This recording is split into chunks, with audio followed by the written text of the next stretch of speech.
Hey guys, Broden Gamer again, and we're going to continue with the NFL updates now.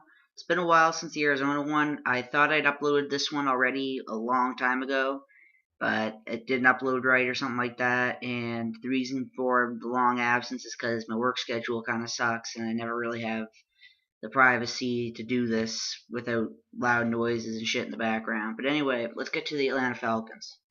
Atlanta Falcons recently have updated the roster quite a bit with Steven Jackson. People think it's kind of weird that they got rid of Michael Turner, but I mean, if you think about it, Steven Jackson versus Michael Turner, Steven Jackson's been healthier, and he's played more, and he's overall better.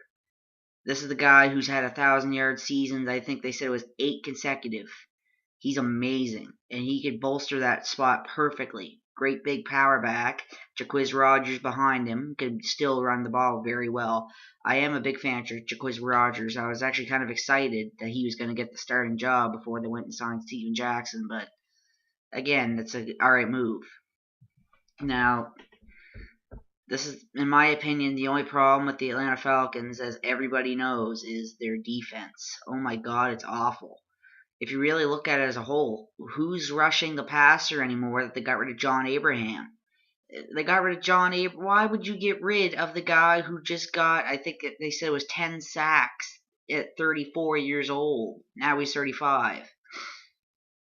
What's the point of that? Why would you get rid of this? Why not give him a 3-year contract to help him retire as a Falcon? I don't get it, but anyway, their secondary is also quite fucked for now.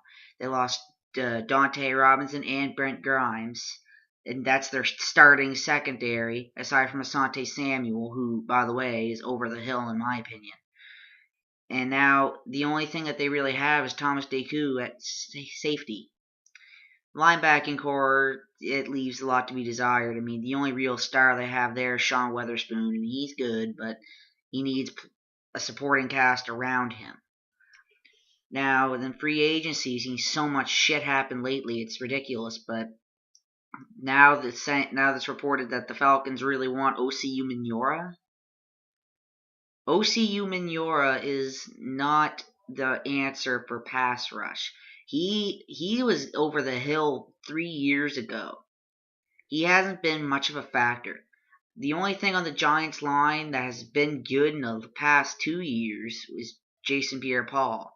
Justin Tux fell off in a big way himself, but O.C. Minora fell off way before that. And with Elvis Dumervil sitting right out there, as much as I'd hate it as a Broncos fan, I really want Denver to re-sign him. But with Dumervil sitting right out there, why would not, if you're the Atlanta Falcons, go look at him? Why not a John Abraham? Why not go get him back? Why would you go after a guy who's been proven as I'm over the hill and I'm not going to be the sack leader, even though he came out and said, I'm going to be the defensive MVP. Bullshit. You're no J.J. Watt. Hell, you're not even a John Abraham, and that's the guy they just replaced, so why sign him? If they sign him, I have a feeling he'll be gone just as soon as they got rid of Ray Edwards, just because he won't do anything.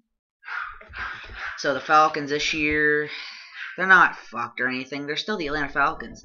The only thing they need to get a couple good corners. I would go and beg Brent Grimes and throw as much money at him as I possibly could to get him back and draft another corner, because Asante Samuel, no, he can be good in the slot. He's a good nickel corner, but he's not Asante Samuel anymore. He's ancient. He's old. If you really want to throw interest into this, why not have Atlanta come out for Revis?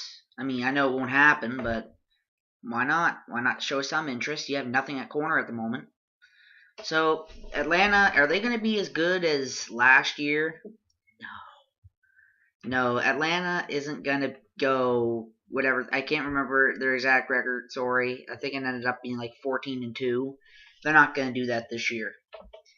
Atlanta, in my opinion, they might go 11-5, 12-4 at the best. But I think they'll do probably 10-6. They're still a good team. There's nothing wrong with them, but they're in a division that's getting a lot better. Now that Sean Payton's back in New Orleans, they're going to have trouble there. Cam Newton just got some weapons, and of course, sorry guys, Tampa Bay. Tampa Bay, in my opinion, is one of the better teams and will continue to get better because they're so young. So the Falcons are going to have some trouble maintaining that awesomeness that they had last year. And they'll make a playoff appearance, sure, but don't count on the Falcons taking this one. But that's all for Atlanta. Now we're going to get to the fun one. This is one I've been wanting to do for about a week now, seeing as though what they've lost. Next up, Baltimore Ravens.